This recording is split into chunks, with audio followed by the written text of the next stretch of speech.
सोचिए, एक ऐसी कंपनी जिसने अपने दम पर भारत को ग्लोबल आईटी मैप पर चमका दिया, लाखों लोगों को नौकरी दी और जिसके शेयर में निवेश करना गर्व की बात मानी जाती थी।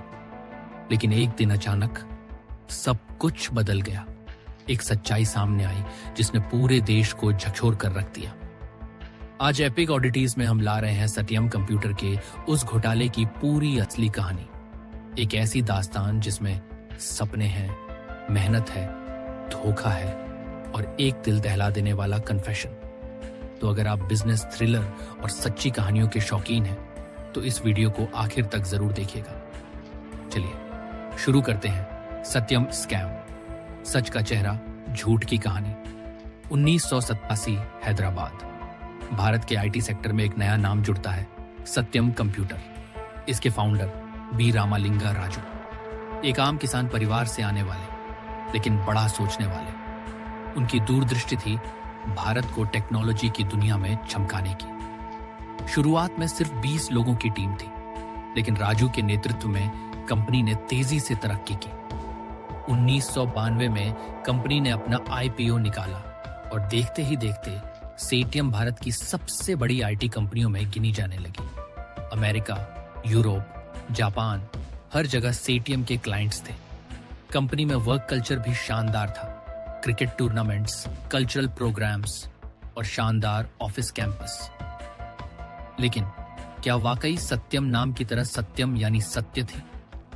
1999 में साटियम को न्यूयॉर्क स्टॉक एक्सचेंज में लिस्टिंग मिली। ये किसी भी भारतीय कंपनी के लिए बहुत बड़ी बात थी। कंपनी लगातार बड़ी डील्स जीत रही थी, मुनाफा और शेयर प्राइस बढ़ रहे थे। लेकिन जैसे जैसे कंपनी बड़ी होती गई, राजू पर प्रेशर भी बढ़ने लगा। हर तिमाही में शानदार रिजल्ट दिखाने का, शेयर होल्डर्स की उम्मीदों पर खरा उतरने का। इंडिया की मीडिया सत्यम को हर दिन नई ऊंचाइयों पर दिखा रही थी। लेकिन इस प्रेशर के चलते राजू ने एक ऐसी गलती कर दी जिसने सब कुछ बदल डाला। साल 2000 के आसपास सेटियम के फाइनेंशियल्स में पहली बार हेराफेरी शुरू हुई। कंपनी के अकाउंट्स में नकली कैश दिखाया गया, फर्जी इनवॉइस बनाए गए और झूठे प्रोजेक्ट्स दिखाकर मुनाफा बढ़ा चढ़ाकर पेश किया गया। राजू ने सोचा कि यह बस कुछ महीनों की बात है, बाद में सब ठीक हो जाएगा। लेकिन जैसे जैसे झूठ बढ़ता गया, उसे छुपाने के लिए और झूठ बोलना पड़ा। हर साल बैलेंस शीट में फर्जी आंकड़े बढ़ते गए और असली पैसा कहीं और निवेश होता रहा। राजू ने अपने परिवार और रिश्तेदारों के नाम पर कई शेल कंपनियां बनाई।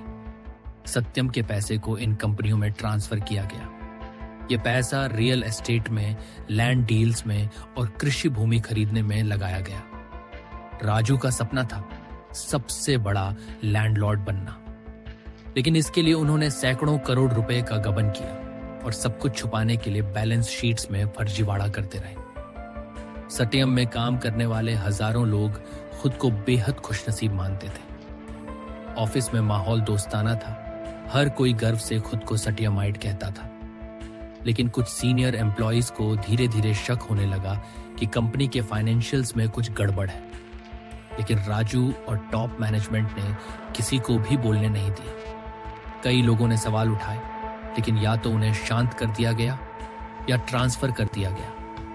कंपनी के भीतर डर का माहौल था, कोई सच बोलने की हिम्मत नहीं करता था। 2008 तक सत्यम की गिनती भारत की टॉप 4 आईटी कंपनियों में होती थी, इन्फोसिस, टीसीएस, विप्रो और सत्यम। मीडिया में सत्यम की हर खबर ब्रेकिंग न्यूज बनती थी। राजू को कई अवार्ड मिले, उन्हें आईटी विजनरी कहा गया। लेकिन मीडिया के इसी ध्यान और प्रसिद्धि ने राजू पर और दबाव डाला कि हर हाल में नंबर 1 दिखना है, चाहे उसके लिए कितने भी झूठ क्यों न बोलने पड़े। दिसंबर 2008 में राजू ने सत्यम के पैसे से अपनी फैमिली की कंपनी मेटास इंफ्रा को खरीदने का प्रस्ताव रखा। इस डील की वैल्यू थी करीब 7,000 करोड़ रुपए। असल में राजू चाहता था कि सत्यम का नकली पैसा मेटास के जरिए रियल एस्टेट में लग जाए और घोटाला छुपाया जा सके। लेकिन निवेशकों और मीडिया ने इसका कड़ा विरोध किया। डील के ऐलान के कुछ घंटे बाद ही सत्यम के शेयर 50% गिर गए और बोर्ड को डील कैंसिल करनी पड़ी। पहली बार सबको शक हुआ कि कुछ बड़ा गलत चल रहा है। माइटास डील के बाद कंपनी के अंदरूनी लोगों ने अनोनिमस मेल भेजना शुरू किया, बोर्ड को, मीडिया को और रेगुलेटर्स को। अब राजू के पास कोई चारा नहीं बचा था। 7 जनवरी 2009 सुबह सुबह एक प्रेस रिलीज आती है, खुद रामालिंगा राजू का लेटर, जिसमें वो कबूल करते हैं कि कंपनी के अकाउंट्स में 7,100 करोड़ रुपए का घोटाला हुआ है। उनका बयान, it was like riding a tiger not knowing how to get off without being eaten, यानी झूठ का शेर ऐसा था जिससे उतरना नामुमकिन था। इस कबूलनामे ने पूरे देश को हिलाकर रख दिया। जैसे ही घोटाले की खबर आई, सत्यम के शेयर क्रैश हो गए। जिसकी कीमत 200 रुपए थी वो 20 से 30 रुपए तक गिर गई। लाखों निवेशकों की जिंदगी भर की जमा पूंजी डूब गई। कई लोगों को हार्ट अटैक आया, कई छोटे निवेशकों ने आत्महत्या कर ली। सटेम के कर्मचारियों की सैलरी रुक गई, नौकरी पर खतरा मंडराने लगा। एक सॉफ्टवेयर इंजीनियर ने इंटरव्यू में बताया, हमारे लिए वो सबसे डरावना दिन था जब ऑफिस आए और पता चला कि कंपनी ही डूब गई। राजू, उनके भाई और सीएफओ श्रीनिवास को तुरंत गिरफ्तार कर लिया गया। उन पर कई धाराओं में केस चला, धोखाधड़ी, जालसाजी और विश्वासघात। कोर्ट ने कई महीने तक केस की सुनवाई की। पुलिस ने सटियाम के ऑफिस से कई दस्तावेज जब्त किए, बैंक अकाउंट सीज किए गए और राजू की संपत्ति को फ्रीज किया गया। पीडब्ल्यूसी के 2 ऑडिटर्स को भी गिरफ्तार किया गया क्योंकि उन्होंने फर्जी बैलेंस शीट्स पर साइन किया था। इस घोटाले के बाद भारत के ऑडिटिंग सिस्टम पर सवाल उठे। पीडब्ल्यूसी जैसे बड़े ऑडिटर ने कैसे इतनी बड़ी गड़बड़ी नहीं पकड़ी? एसआईबीआई, एमसीए और अन्य रेगुलेटर्स को भी क्रिटिसिज्म झेलना पड़ा। इसके बाद भारत ने ऑडिटिंग के नियम और कड़े किए। ऑडिटर रोटेशन, इंडिपेंडेंट डायरेक्टर्स और बोर्ड ऑडिट कमेटी जैसी व्यवस्थाएं लागू की गई। सरकार ने सत्यम को डूबने से बचाने के लिए टेक महिंद्रा को बेचने का फैसला लिया। टेक महिंद्रा ने कंपनी को खरीदा, नया मैनेजमेंट लाया और कर्मचारियों की जॉब बचाई। सत्यम को नया नाम मिला, महिंद्रा सत्यम। धीरे धीरे कंपनी की साख वापस बनी, क्लाइंट्स लौटे और कारोबार फिर से पटरी पर आया।